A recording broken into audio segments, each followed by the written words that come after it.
নমস্কার সুপ্রিয় দর্শক, এই মুহূর্তে চলে আসলাম আলিপুর আবহাওয়া দপ্তরের কাছ থেকে পাওয়া এই মুহূর্তে সব থেকে গুরুত্বপূর্ণ খবর নিয়ে।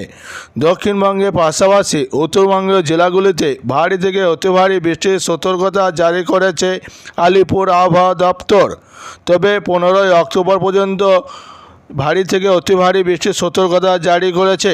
ঘন্টায় 30 থেকে 35 কিলোমিটার বেগে ঝড়ো হাওয়া বইতে পারে, এমনটাই জারি করেছে। তবে বন্ধুরা, এই মুহূর্তে আপনারা কে কোন জেলা থেকে দেখছেন, আমাদের ভিডিও কমেন্ট বক্সে আপনার জেলার নামটি লিখে আমাদের ইউটিউব চ্যানেলটিকে সাবস্ক্রাইব করে পাশে থাকবেন।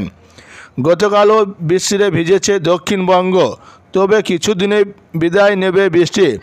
অক্টোবরের শেষের দিকে কলকাতা সহ সমগ্র দক্ষিণবঙ্গে শুরু হবে হালকা শীতের আমেজ। তবে একেবারে বৃষ্টিমুক্ত আকাশ এখন নয়।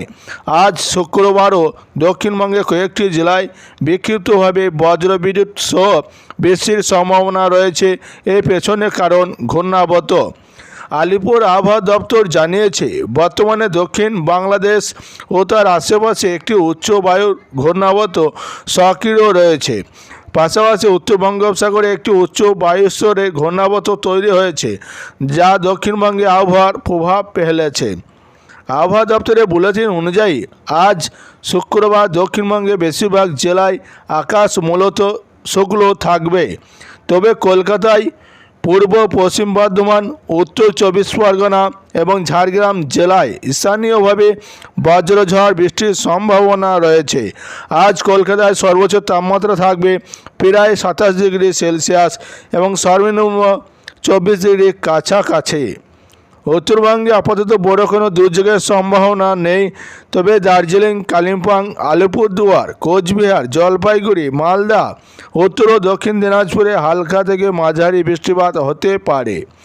আবহাওয়াবিদদের পূর্বাভাস, 12ই অক্টোবর উত্তরবঙ্গ থেকে বিদায় নেবে বর্ষা। এরপর এক সপ্তাহের মধ্যে পাহাড় ও সমতল দুই জায়গাতে তাপমাত্রা কমতে শুরু করবে। শীতের আমেজ ধীরে ধীরে বেড়ে উঠবে। শনিবার দক্ষিণবঙ্গে হাওড়া, কলকাতা, 2 24 পরগনা, হুগলি এবং 2 মেদিনীপুর জেলায় বিক্ষিপ্ত বজ্রবিদ্যুৎ সহ বৃষ্টির সম্ভাবনা রয়েছে।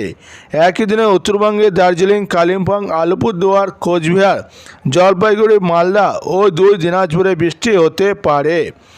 ইতিমধ্যে মৌসুমি বায়ু বিদায় নিয়েছে গুজরাট, রাজস্থান, পাঞ্জাব, হরিয়ানা, দিল্লি, চণ্ডীগড়, পশ্চিম উত্তরপ্রদেশ, পশ্চিম মধ্যপ্রদেশ, উত্তরাখণ্ড, হিমাচল প্রদেশ ও জম্মু কাশ্মীরের কিছু অংশ থেকে। এখন থেকে বিদায়ের পালা উত্তরবঙ্গে ও দক্ষিণবঙ্গে। বন্ধুরা, এই ছিল আজকের আবহাওয়াবিদদের বড় আপডেট। ভালো লাগলে লাইক, কমেন্ট, শেয়ার এবং সাবস্ক্রাইব করে পাশে থাকবেন।